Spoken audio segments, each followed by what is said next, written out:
Bienvenue dans ce décryptage. Alors aujourd'hui, on s'attaque à un gros morceau, le contrat de travail français. C'est un sujet qui nous touche tous au quotidien. En fait, toute notre vie professionnelle repose sur un équilibre juridique assez fascinant, voire vraiment délicat. D'un côté, on a le pouvoir d'un employeur de faire tourner sa boîte, et de l'autre, la protection absolue, vitale du travailleur.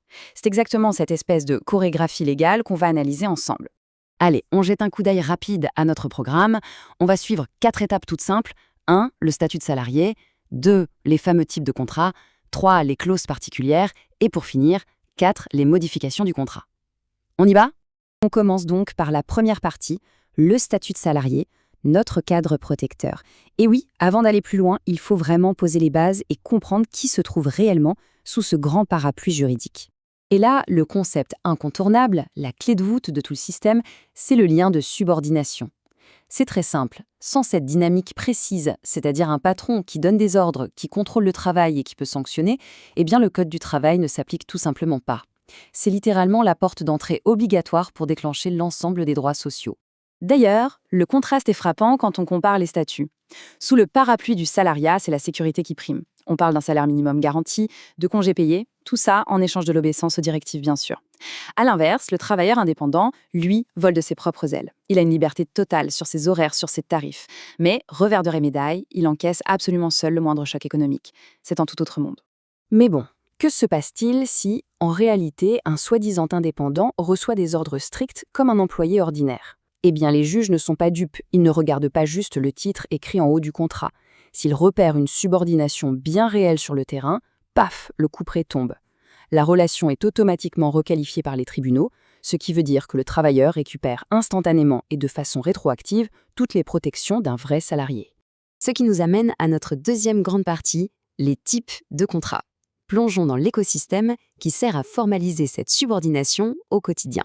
Et on commence par la star incontestée, le fameux contrat à durée indéterminée, le CDI. C'est vraiment l'étalon or, l'encre de la stabilité professionnelle en France. La loi l'adore parce qu'il restreint énormément la capacité de licencier. Il faut absolument une cause réelle et sérieuse, sinon impossible de rompre le contrat. D'ailleurs, petite anecdote, c'est tellement la norme que si rien n'est écrit, si on n'a pas de papier signé, la justice considère par défaut qu'on est en CDI à temps complet. Rien que ça. Alors du coup, la flexibilité est ultra encadrée. Les contrats dits précaires comme les CDD ou l'intérim, c'est vraiment l'exception, juste pour des besoins temporaires. C'est hyper strict. Par exemple, c'est formellement interdit de s'en servir pour remplacer des employés en grève, pour faire des tâches particulièrement dangereuses, ou pire, pour masquer un vrai besoin permanent. On ne peut pas construire un poste durable sur des fondations précaires, c'est hors de question. Et si un employeur tente de jouer avec le feu ?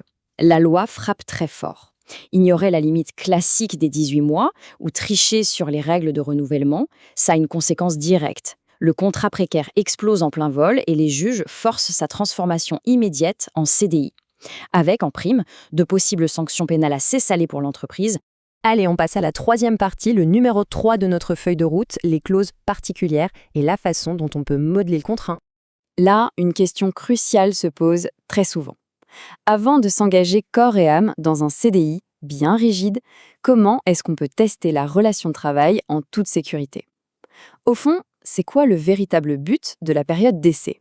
Eh bien en fait, pendant cette période d'essai, la cage reste ouverte. La liberté de rupture est totale pour les deux côtés. Pas de motif à donner, pas d'indemnité à verser.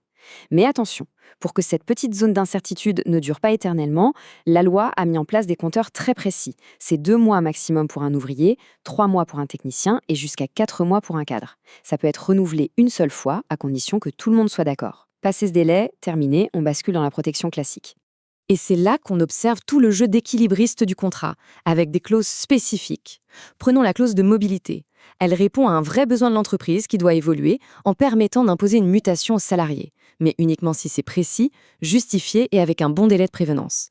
De l'autre côté, on a la clause de confidentialité, qui, elle, est une sorte de bouclier invisible. Son but, garantir que les secrets de fabrication et la stratégie commerciale, bref, que l'or de l'entreprise reste bien à l'abri des regards indiscrets. Mais alors, jusqu'où on peut aller ? Comment un patron peut-il légalement restreindre la liberté professionnelle de quelqu'un, même après la fin définitive de son contrat ? La vraie question, c'est quand est-ce qu'une clause de non-concurrence est réellement valide ?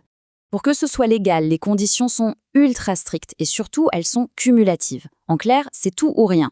L'interdiction d'aller travailler chez le concurrent d'en face doit être absolument indispensable pour protéger l'entreprise, elle doit être limitée dans l'espace et dans le temps, et surtout, le point crucial, elle doit être compensée financièrement de manière significative. Si l'employeur oublie le chèque ou si la compensation est ridicule, la clause saute immédiatement. Le travailleur retrouve sa liberté sur le champ. Nous voici déjà à notre 4e et dernière étape, les modifications du contrat. Et là, il faut bien s'accrocher, car il y a de vrais pièges juridiques quand une organisation décide de se transformer. C'est vraiment ici qu'on trouve la grande ligne de fracture du droit du travail. D'un côté, on a la modification des conditions de travail. Là, c'est le pouvoir de direction du chef d'entreprise. Changer une tâche, aménager un horaire. Si on refuse, c'est une faute. Mais de l'autre côté, on a la modification du contrat lui-même. Là, on touche au pilier sacré, le rôle, le salaire, le temps de base. Et pour y toucher, l'accord du salarié est incontournable. C'est indispensable, l'employeur ne peut absolument rien imposer seul. Un refus ici peut mener au maintien du poste tel quel ou à un licenciement économique, mais ce n'est en aucun cas une faute. Et que se passe-t-il lors de grosses tempêtes économiques, comme une fusion ou le rachat de l'entreprise? Eh bien, la loi déploie un bouclier automatique, le fameux article L1224-1. L'acheteur n'a pas son mot à dire. Il absorbe l'entreprise avec absolument tous les contrats en cours.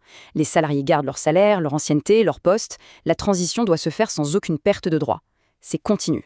Cependant, il existe une sorte de soupape de sécurité, une exception économique. Si jamais l'entreprise rachetée est vraiment au bord du gouffre, complètement asphyxiée financièrement, des licenciements économiques justifiés avant le transfert peuvent être autorisés. Mais attention! Le but n'est surtout pas d'arranger les affaires de l'acheteur pour faire des économies. C'est uniquement toléré si c'est l'ultime recours pour sauver la survie même d'une structure en grand péril.